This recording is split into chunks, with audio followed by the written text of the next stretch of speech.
Hi, and welcome to the Joy CEO podcast. I'm your host, Lori Pine, and I am so glad you are here with me today. If you are new, welcome. This podcast is for women who are leading or who want to be leading in a way that feels joyful instead of exhausting. I talk about joy as a leadership strategy, not as a bunch of fluff. It's for corporate executives, the entrepreneurs, the hustlers, the doers, the movers, and the shakers. And so if you are holding it all together and wondering if there's another way to do this, you are in the right spot. Today, we are talking about the other way. Because if we just entered the year of the fire horse, passion, focus, intensity, and action, you might be thinking you actually need to do more hustle, more focus, get 10 new goals, add them to your list. I want to ask you a different question. What if you only had 2 priorities this year? Just 2. Not 10, not 5, 2. One for your business and one for your personal life. Could you do it? That's what we're going to talk about in this episode. So 3 things you're going to take away. 1, why 2 priorities might just be the most radical thing you do all year long. Number 2, how I'm using this framework right now in my life, what I have to say no to in order to make it work. And number 3, what passionate focus actually feels like when you stop trying to do everything all at once. Let's get to it. Okay, here's the problem. We are doing too much. You inherently know this. In fact, you've probably gone to lunch or coffee or happy hour and sat around with your girlfriends and griped about this. There's just too much to do, too much on your plate. You're exhausted, you're overwhelmed, and you are at the point of complete and utter burnout. And yet here you are. You're doing it all. Growing the business, trying to lose 20 pounds, reading more books, trying to learn Italian, trying to spend more time with the kids. You're taking up yoga. You might even be launching a podcast on the side. You're writing a book. You're fixing the relationship. You're organizing the garage. And for all I know, you have a broken relationship that you are single-handedly going to fix.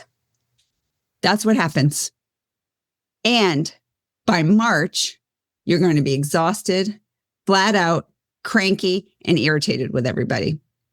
And you'll have made 0 progress on any of those things that you set out to do. And then you're going to blame yourself. You're going to put the blame all on you and say, I'm a failure. I didn't accomplish anything. But here's the truth. It's not you. You didn't fail. You just tried to do too many things at once. In a fire horse year, we are not adding anything onto the list. Nothing goes extra onto your plate. We are actually going to subtract things off. We are going to talk about cutting out everything that doesn't matter so that you can actually pour all of your energy into the 2 things that do matter. And this is so important that you take this in. So I want you to sit with this very question. What if you only had 2 priorities this year? What if everything else, all the shoulds, all the maybes, all the coulds, all the woulds, all the things that you think that you're supposed to do, what if you just let them go? What would that feel like? Wow. Nervous? Anxious? Possibility? Sit with that. I'm going to give you a framework. So Brian Moran wrote the book, The 12-Week Year. And I actually have had an opportunity to meet him a couple of times. He's tremendous, outgoing, quite friendly. But he's written this book called The 12-Week Year, and it is a brilliant yet pretty simple framework for how to approach exactly what we are talking about. And it works. I've used it. And here's why I think it's so relevant to this conversation. You can lose track of your goals over a 52-week year. So what was important in January is literally like forgotten or has manifested into and morphed into something different by October.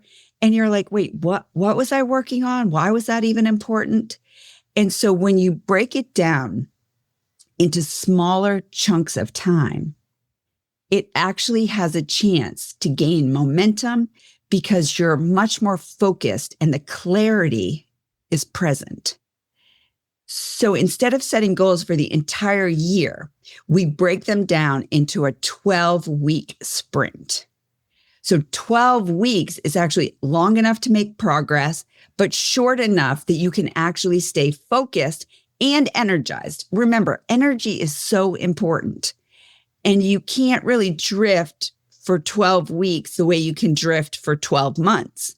You can actually stay contained in this tight little time frame.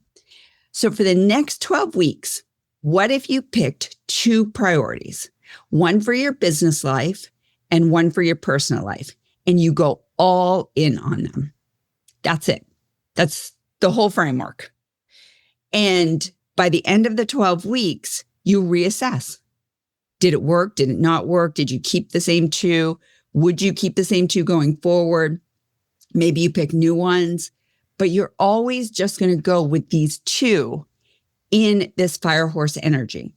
Now, maybe there's another time when you would actually add more, but because of this fire horse energy and what's happening right now, 2 is all we're going to go with. And because we're going to be new at it, we really want to do this and do this well because we want to prove to ourselves and to our brain, the neuroscience side of this, we want to prove to our brain that this works. And we don't want to prove that this is yet again one more thing that does not work and then tell our brain, see, I told you so. So let me show you my 2 priorities for this 12-week sprint and how they're showing up in my own life right now. So my business priority is to focus on the speaking side of my career and to get more speaking events. That's it. That's the goal. Everything I do in my business right now is in service to that one thing. So what am I doing? What does that look like? I'm refining my talk. I'm finalizing my speaker reel. I'm sending out applications to speak at events. I'm connecting with people who can bring me into their companies to talk. So if you have an opportunity for more joy in your company, if you think your employees might be a little on the low side of joy, I'm your girl. I would love to have a conversation about it. I just did a virtual talk this week with a company. About 200 people were on Zoom virtually. And the topic was the productivity trap and how we all get trapped into this productivity. And yet joy really was the answer. And I got such tremendous feedback. And it's not about me getting the feedback. It's about the impact and the things that they can do to actually change how they're showing up and doing the work to actually have a better culture, a better environment where they're doing work that matters, that moves the needle in so many different ways.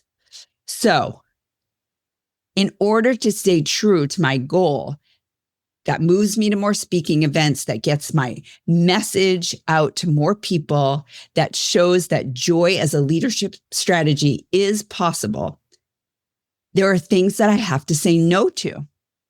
So the thing that I am not doing right now is I am not writing a book. I had to put that on pause. Was that a hard decision? Yes. And I know it sounds crazy. And everyone says, if you want to be a thought leader, if you want authority, you have to be an author. But guess what? I will do that, just not right now.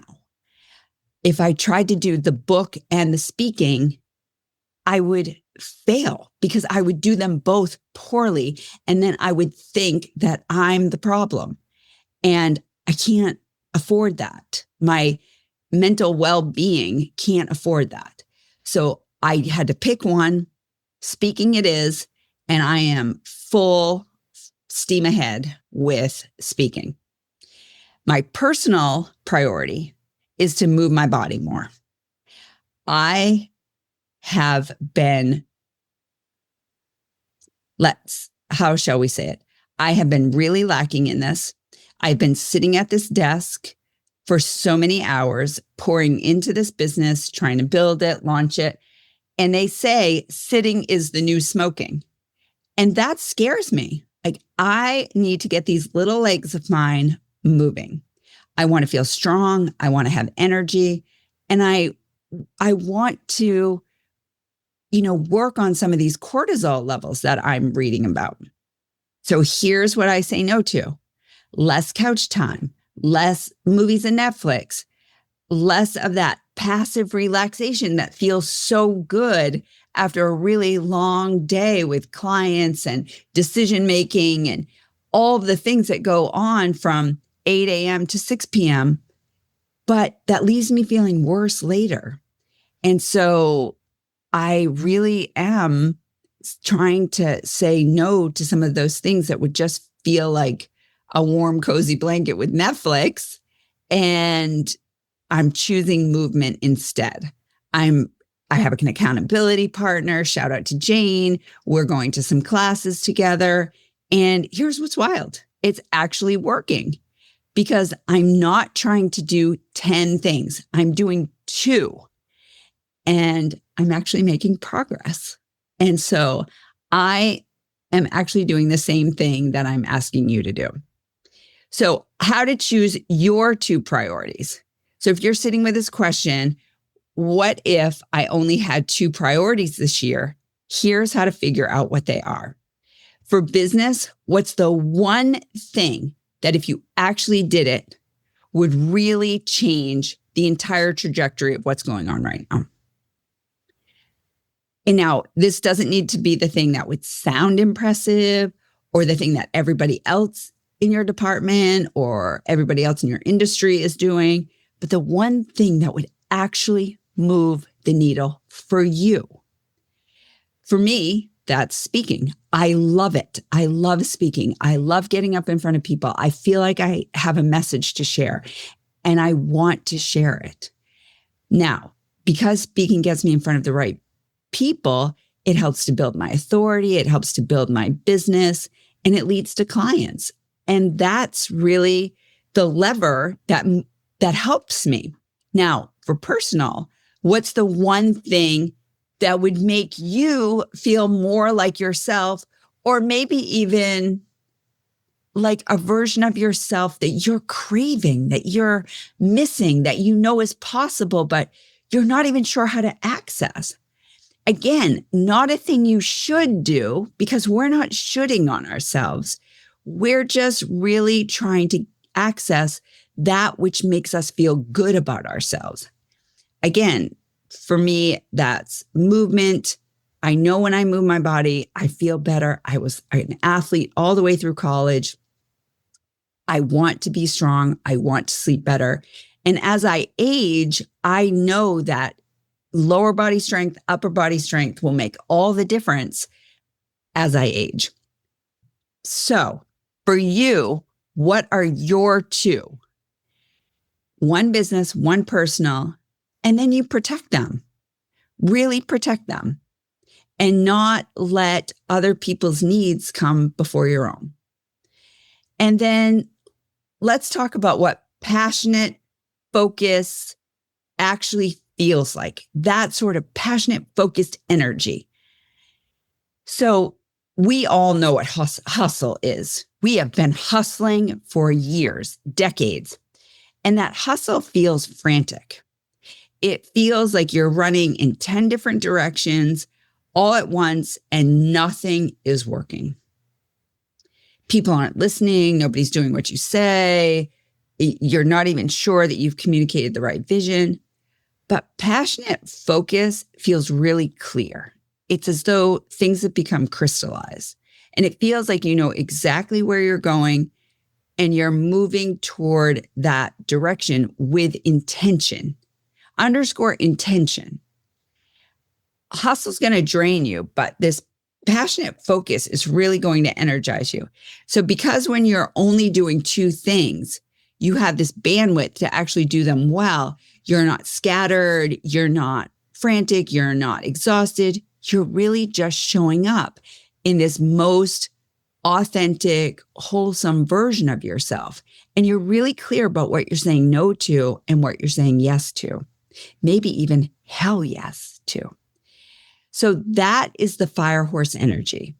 It's not about working harder at all. It's about working with the intensity and the things that actually matter to you and that you know are going to change things for you, for the moment that you're in, and the liftoff, if you will, that you really want.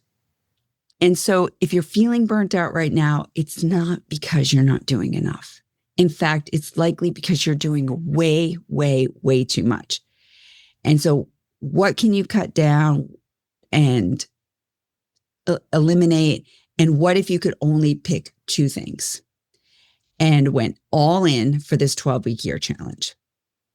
So listen, I know this is probably asking a lot of you.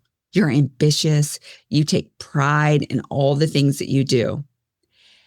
But I want you to take pride in the quality of what you do and really getting visible on this standard of excellence for two things so that you can be bold and you can gain some momentum.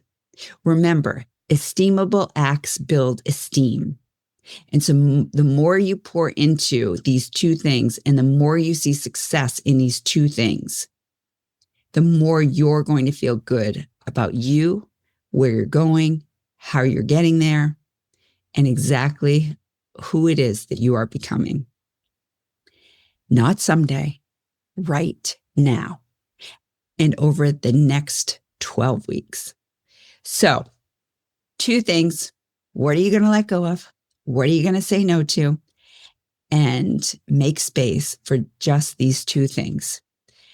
I'm Lori Pine, the Joy CEO. I am so privileged that I get to do this with you every single week. I would love to hear what your two things are. Send me a note, Lori@LoriPine.com. Hit me up on Instagram @LoriPine or over on LinkedIn, same thing.